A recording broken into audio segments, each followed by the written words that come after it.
एक बार मैं आपके YouTube चैनल पर एक नया वीडियो लेकर आया हूँ। यह वीडियो ओजोनीकरण रासायनिक अभिक्रिया का है। ओजोनीकरण अभिक्रिया द्वारा एल्डिहाइड और कीटोन बनाया जाता है, अर्थात ओजोनीकरण एल्डिहाइड और कीटोन बनाने की एक सरल विधि है जिसका हम लोग अध्ययन करेंगे। इस ओजोनीकरण अभिक्रिया को अच्छे से आप लोग देखिए तथा इसका भरपूर लाभ उठाइए।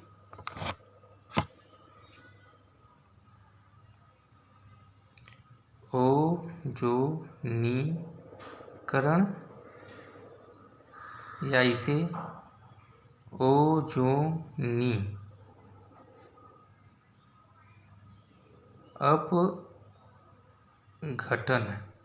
अपघटन अभिक्रिया कहते हैं। जब एल्कीन या एल्काइन को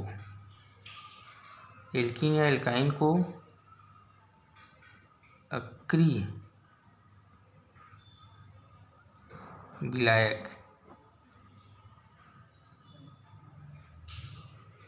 जैसे CH2Cl2 डाइक्लोरोमेथेन, CH3 ट्राइक्लोरोमेथेन या क्लोरोफॉर्म या CCl4 टेट्राक्लोरोमेथेन या टेट्राक्लोराइड कार्बन क्लोराइड या CH2 कार्बन डाइसल्फाइड में विलय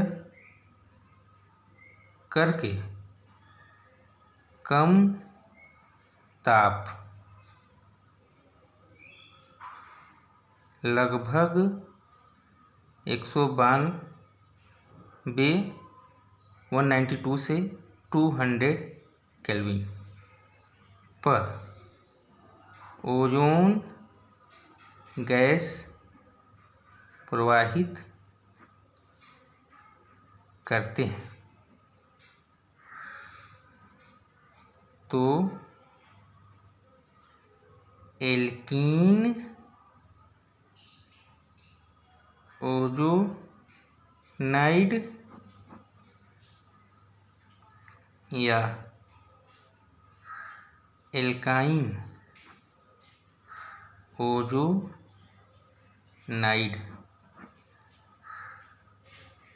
प्राप्त होता है। एल्काइन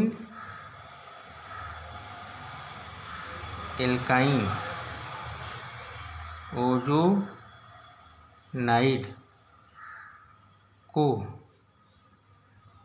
जिस अभिकर्मक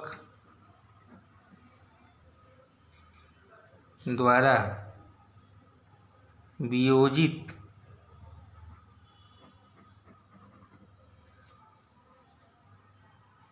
करते हैं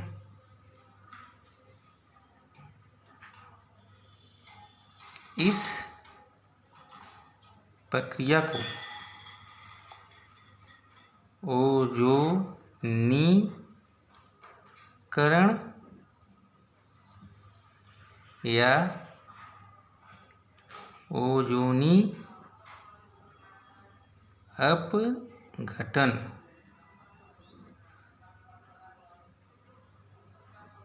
कहते हैं। यानी जो एल्कीन और एल्काइन ओजोनाइड प्राप्त होता है वो अभिकर्मक के द्वारा टूट जाता है और इस प्रक्रिया को ओजोनीकरण या ओजोनी अपघटन अभिक्रिया कहते हैं। इससे ओजोनीकरण द्वारा जो उत्पाद बनता है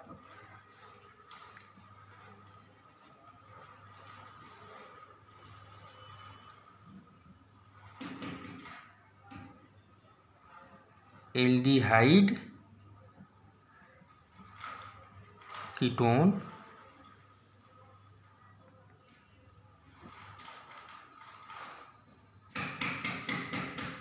एल्कोहल का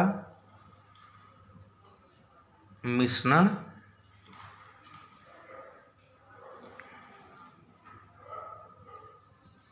कीटोन व कार्बोक्सिलिक अम्ल का मिश्रण। यानी ओजोनीकरण के बाद जो उत्पाद प्राप्त होता है वो थ्री टाइप से प्राप्त होते हैं। एल्डिहाइड और कीटोन एल्कोहल का मिश्रण या कीटोन व कार्बोक्सिलिक अम्ल का मिश्रण।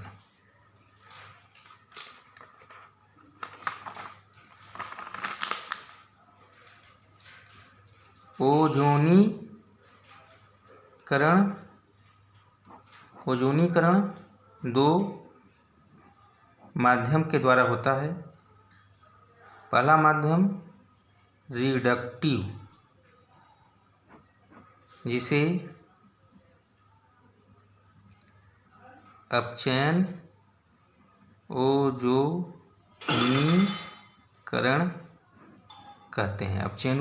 कहते हैं। दूसरा ऑक्सीडेटिव, जिसे हम लोग ऑक्सीकरण ओजोनीकरण कहते हैं। ऑक्सीकरण ओजोनीकरण यानी ओजोनीकरण जो है दो माध्यमों के द्वारा प्राप्त होता है। इससे बनने वाले दो टाइप्स के उत्पाद हैं, एल्डिहाइड कीटोन, दूसरा एल्कोहल का मिश्रण। इसके द्वारा केवल एक प्रकार का उत्पाद प्राप्त होता है, कीटोन व कार्बोक्सिलिक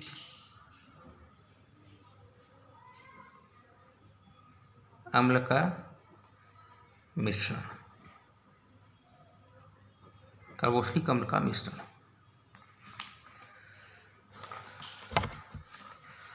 यानी अपचयन ओजोनीकरण में केस 1 बन गया और केस 2 बन गया। आइए आज हम लोग अपचयन ओजोनीकरण का अध्ययन करेंगे। यह है अपचयन ओजोनीकरण केस 1। एल्कीन है, चाहे एक अणु है या एक मोल। पहले स्टेप में ओजोन की क्रिया कार्बन टेट्राक्लोराइड की उपस्थिति में। दूसरा ए अभिकर्मक है, जिंक एसिटिक अम्ल या dimethyl sulphide water, triphenyl phosphine water या हाइड्रोजन निकिल, हाइड्रोजन पीडी या हाइड्रोजन प्लेटिनम।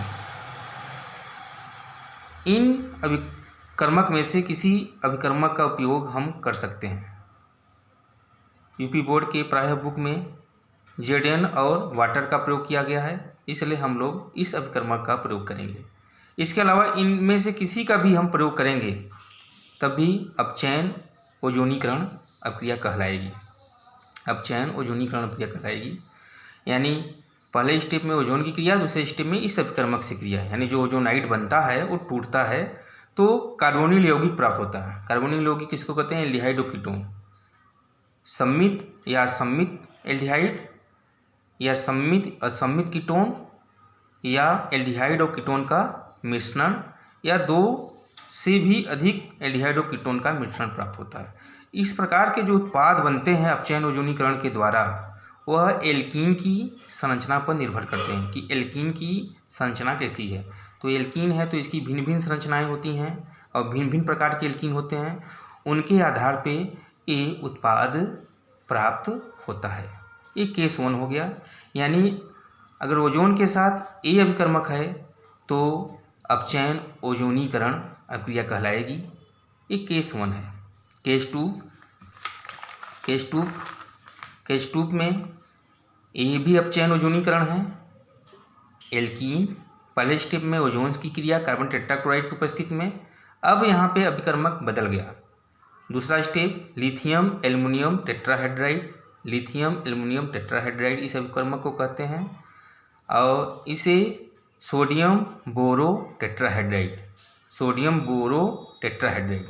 ये प्रबल अपचायक हैं। इस अभिकर्मक का उपयोग किया जाता है।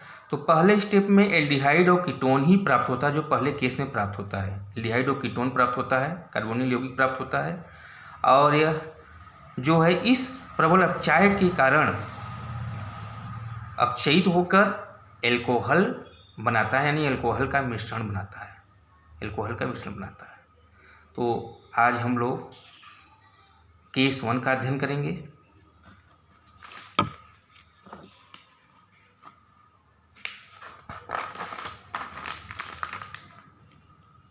एक एल्कीन लेते हैं RCH11CH2।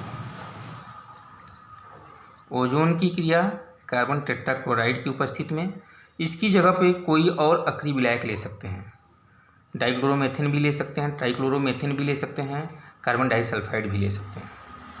इसकी उपस्थिति में RC पाई बंध टूट जाएगा, CH2O। चूँकि एल्कीन पर पाई बंध उपस्थित होता है, इसलिए ओजोन पाई बंध टूटने के कारण ओजोन एल्कीन पर जाके जुड़ जाएगा। इसलिए एल्कीन पर जो ओजोन की क्रिया होती है वह योगात्मक अपक्रिया का उदाहरण है। इस प्रकार पहले स्टेप में मोलोजोनाइड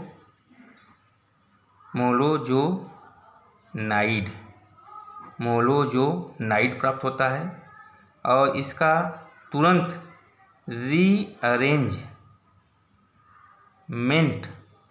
चूँकि अस्थायी होता है, इसका रीअरेंजमेंट हो जाता है RCH-CH2।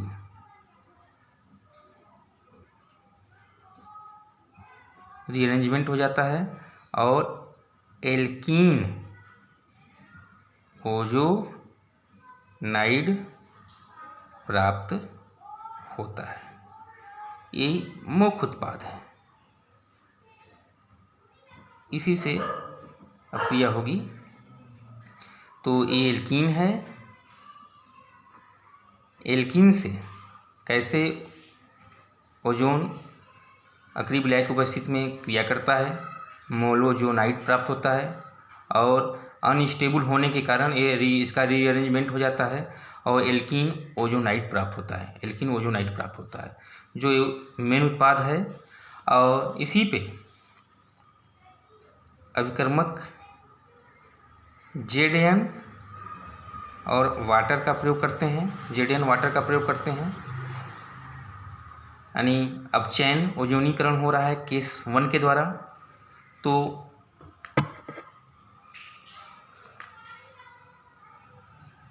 ये बंध जो है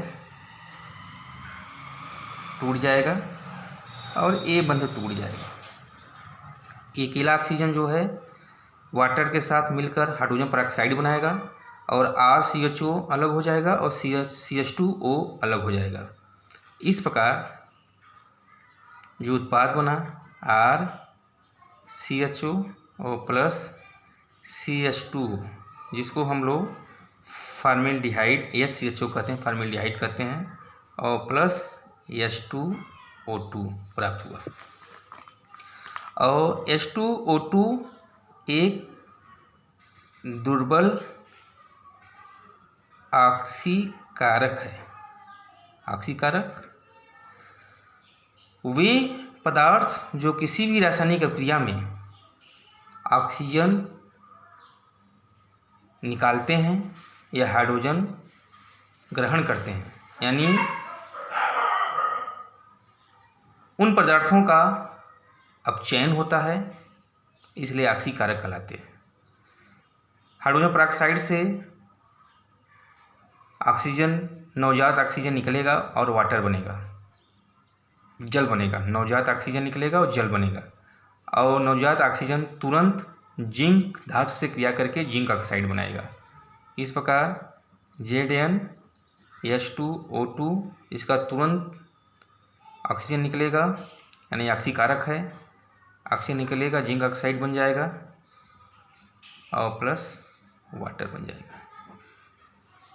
जाएगा। इस अपक्रिया को हम लोग शॉर्ट फॉर्म में, ये जो अपक्रिया है, पहले स्टेप में ओजोनाइड बनता है, फिर दूसरे स्टेप में अभिकर्मक का प्रयोग कर करके एल्डिहाइड, 2 प्रकार के एल्डिहाइड बनते हैं, और ये दुर्बल ऑक्सीकारक होने के कारण जिंक ऑक्साइड और जल बनाता है। तो शॉर्ट फॉर्म में इस अपक्रिया को इस प्रकार लिखते हैं, RCH++CH2। पहले स्टेप में O3CCl4, दूसरे स्टेप में जिंक H2O। ये अपक्रिया है। पहले स्टेप में O3CCl4, दूसरे इसमें जिंक, और RCHO plus HCHO plus zinc oxide plus water. ये जब भी एग्जाम में आएगा तो हम इस शॉर्ट फॉर्म को ध्यान रखेंगे और इस शॉर्ट फॉर्म को ही लिखेंगे, और उपयुक्त जो चीज़ें बताई गई वो समझाने के लिए बताई गई है। इस तरह से हम लोग लिखेंगे। और उसमें मेन उत्पाद ये है, मुख्य उत्पाद ये है, इसलिए इसको भी हम लोग नगण्य मान लेंगे। ये भी लिखेंगे चलेगा, लेकिन इस तरह से भी लिखेंगे तो ये भी अपक्रिया सही है। CH2, पहला स्टेप O3CCl4, दूसरे स्टेप में Zn/H2O, तो RCHO प्लस SCHO प्राप्त हुआ। तो ये अपचयन ओजोनीकरण का उदाहरण है। इस तरह से हम शॉर्ट फॉर्म में इसको लिखेंगे। यहाँ से हम लोगों को क्लियर हो गया, ट्रिक जो समझ में आया कि ये एल्कीन है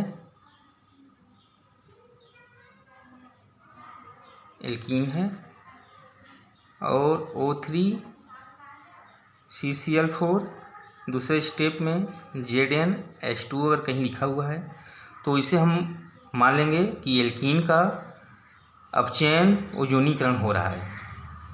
और हम लोगों ने जो बनाया है एल्कीन में, तो कुछ करना नहीं है, पाइप 1 को ऐसे ब्रेक करना है, एक तरफ यहाँ ऑक्सीजन जोड़ देना है, एक तरफ यहाँ ऑक्सीजन जोड़ देना है, और इस प्रकार जो है RCHO प्राप्त होता है और CH2O, जिसे हम लोग SCHO कहते हैं, ये प्राप्त होता है। डायरेक्ट हम इसको लिख सकते हैं। अब एक उदाहरण लेते हैं एल्कीन का। एथिलीन लेते हैं, जिसको हम लोग एथीन बोलते हैं। एथिलीन ले लिया ये उदाहरण, और इस पर ओजोन की क्रिया होती है CCl4 की उपस्थिति में, और जिंक/H2O अभिकर्मक का प्रयोग होता है। तो ये उत्पाद क्या बनेगा, कुछ करना नहीं, अभी हमने उपयोग बताया, डबल बंध को तोड़ना है, इधर ऑक्सीजन लगा देना है, इधर ऑक्सीजन लगाना है, यानी 2 अणु CH2O के प्राप्त होंगे, CH2O प्लस CH2O, यानी इसको हम लोग SCHO और इसको भी SCHO, यानी 2 अणु फॉर्मेल्डिहाइड के प्राप्त होंगे। एथिलीन का जब ओजोनीकरण होता है, अपचयन ओजोनीकरण होता है, तो 2 अणु फॉर्मेल्डिहाइड के प्राप्त होते हैं। एक और उदाहरण देखते हैं, CH3CH डबल बंध CH2, ये प्रोपीन है, प्रोपीन। अब इसका ओजोनीकरण कराते हैं, O3/CCl4, दूसरे स्टेप में Zn/H2O। अब प्रोपीन का जब अपचयन ओजोनीकरण होगा तो यहाँ भी एकदम क्लियर है, डबल बंध ब्रेक होगा, यहाँ भी ऑक्सीजन जुड़ जाएगा, यहाँ भी ऑक्सीजन जुड़ जाएगा, तो CH3CHO बना और प्लस CH2O प्राप्त होगा, जिसको हम लोग CHO लिखते हैं। यानी प्रोपीन का अपचयन ओजोनीकरण होने पर एसिटाल्डिहाइड प्राप्त होता है और फॉर्मेल्डिहाइड प्राप्त होता है। इस प्रकार भिन्न भिन्न एल्किनों के द्वारा हम एल्डिहाइड या कीटोन प्राप्त कर सकते हैं। तो आज के लिए बस इतना ही, और मैं आशा करता हूँ कि आप लोगों को समझ में आ गया होगा। अब ओजोनीकरण का दूसरे भाग में हम प्रश्नों को हल करेंगे और ऑक्सीकरण ओजोनीकरण को भी पढ़ेंगे। धन्यवाद।